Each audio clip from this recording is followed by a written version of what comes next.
O atleta profissional brasileiro, infelizmente, ele precisa também competir nos Estados Unidos. Porque quando chega lá no dia do campeonato no Mr. Olímpia, não é só o Terek que tá lá. O atleta Diogo Baza fez a sua tão sonhada estreia pela Liga Profissional. E ele subiu no Mayo Rug Pro, que é um campeonato qualificatório para o Mr. Olímpia. E ele acabou pegando o top 4, que não deixou de ser um ótimo resultado, levando em consideração a sua estreia. E esse campeonato foi comentado no Mesa Redonda do Ironberg Podcast. Então vamos conferir o que foi dito sobre esse campeonato e sobre esse atleta muito promissor. Agora, o árbitro nunca viu o atleta, se ele não for o cara virado do avesso, não chamar aquela atenção, ele não vai ser desmerecido. Inconscientemente não vão olhar tanto para ele, como um atleta que já tem nome, verdade, que está lá sempre. Então, minha opinião, o atleta, vamos falar dele já. Agora. O atleta, ele precisa primeiro aproveitar a vaga que ele pode conquistar aqui no Brasil. Em primeiro lugar. Tá oferecendo aqui. Porque tem vaga no Brasil para pegar. Não conseguiu pegar do Brasil, aí tem que ir para fora buscar lá fora.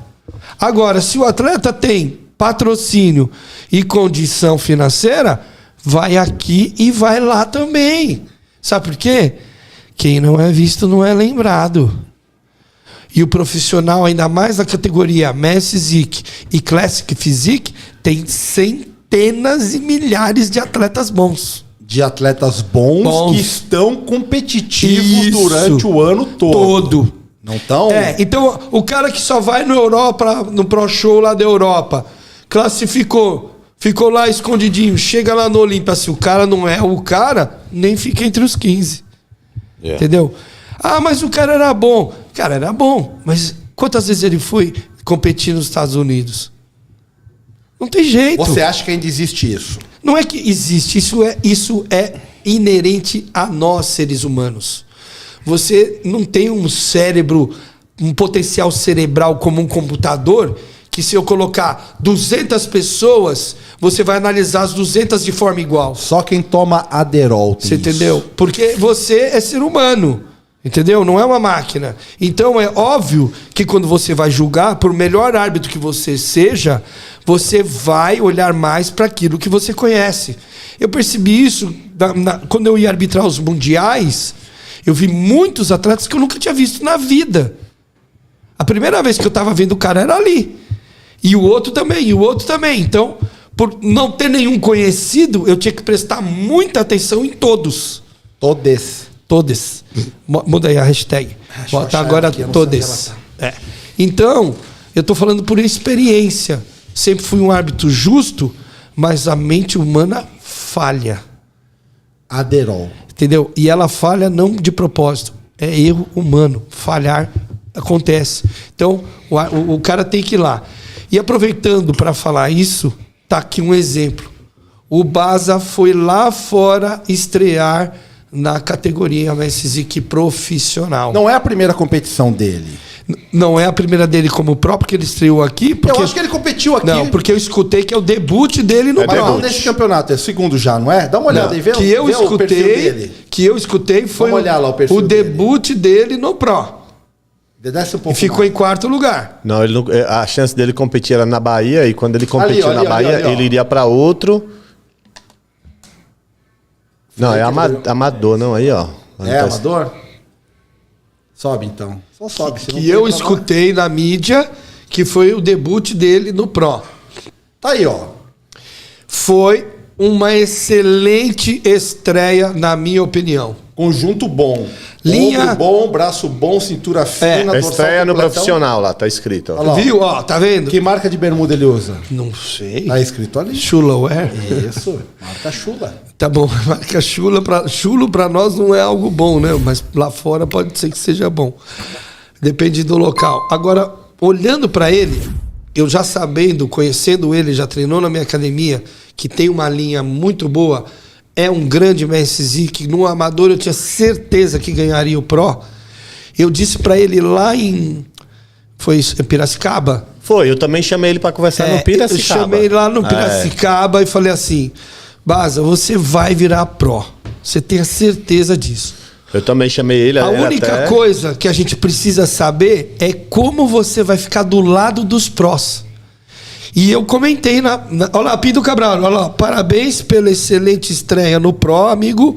Agora dá para saber o que precisa melhorar para vencer um show e se classificar ao Olímpia. Conte comigo, Baza, Deus te abençoe. Exatamente isso. A minha grande dúvida era ver ele do lado dos prós. E você viu? Agora que vi, nós podemos entender o que precisa melhorar. E não é estrutura e linha. É só volume. E pose. Você entendeu? Muito travado nas poses. E ele, ombro ele joga pra frente, outro ele joga pra trás. Melhorar as poses, sim. Apesar de que transição... Olha lá, ó, Pinduca, ó. Transição... Veja, ó. Ele vai jogar o direito pra trás e o esquerdo vai pra frente. Ó, como fica isso é o modo de dormir, tem que mudar. Vou falar com ele que ele escuta os conselhos. Doutor Colchão. Isso aí é ergonomia do sono. Neguinho. Provavelmente ele dorme em cima do ombro que tá mais pra dentro. Isso é ergonomia do sono. Então, não tenho dúvida que na evolução que ele vai adquirir agora, com a comparação que ele precisava com os profissionais, ele ganhando esse shape, esse volume, esses detalhes, para ele poder ficar pau a pau com os caras, é outro brasileiro disputando aí Mr. Olímpia. Ele tem linha, ele tem uma densidade muito boa. É novo. Eu daria um conselho para aumentar o peitoral. Pode aumentar. Aumentar o peitoral, o ombro, até porque o V dele é muito acentuado. Então, se ele aumentar um pouco mais o ombro, não que esteja ruim, mas é que hoje a categoria pede muito ombro. Não, e outra. E o peitoral cheio. Esse shape que ele apresentou, eu não sei se ele entrou mais pesado, porque não conheço todo o histórico. É o shape que ele demorou muito para posar. Demorou para armar. Enquanto os caras estavam armados, ele estava apertando assim, ó, que não conta nada esse aperto, né? Não. Porque ele mas aí que tá. Eu vi ele lá no Piracicaba. É uma tanto que ele é testemunha disso. Chamei e falei, cara, quero trocar ideia com você. Aí eu tava sem meu celular e ele até falou, não, qualquer coisa me chama no direct lá, a gente troca ideia. Porque ali eu vi que ele ia pegar o Pro. Aí já pegou o Pro no próximo final de semana. Exatamente. Então, aqui, esse físico que ele apresentou é o físico de amador. Como o Jorlan falou, zera tudo. Sim. Vamos escalar o Everest pelo outro lado agora. Cara, esse cara daqui 1 ano, mais ou menos, ele investindo um pouco mais pra encher o peitoral, pra ficar... Você é louco, ele é muito denso. Você olha e você vê o aspecto de densidade dele. Ele tem tempo, tem condição financeira, eu não tenho dúvida de que ele vai evoluir. Lembra que eu falei aqui do Matheus Neri, que precisava de uma densidade? Você lembra, João? Que até ele fez brincadeira falando de trembolona e tal. Pra caramba. Mas esse cara, ele tem a densidade visual. Você bate o olho nele, você vê que ele é denso. Então, é aquele, encher um pouco mais esse peitoral, que já é muito bom. Mas ele já tem uma linha muito boa. Mais um grande atleta Messi Zic que nós temos aí para o futuro. Sem dúvida nenhuma. E estreou de uma forma honrosa, quarto lugar no campeonato profissional, meu amigo, com vários atletas competindo. O Brasil tá virando, na Men's Physique, tá ficando igual ao Wellness, né? Você pega o top 10 desse ano, vai ter provavelmente muito brasileiro ali, hein? Eu acho que nós, se continuar nesse nível, porque nós temos atletas chegando lá e atletas chegando aqui, né? No amador. Tem muito cara parecendo bom no amador e tá tendo uma reposição dos atletas. Em breve, amigo, nós somos o número 1 do mundo. É isso aí, rapaziada. Lembrando que esse é um trecho do Mesa Redonda do Ironberg Podcast. O link desse bate-papo por completo está aqui na descrição. É isso aí, valeu por assistir, tamo junto e até o próximo vídeo.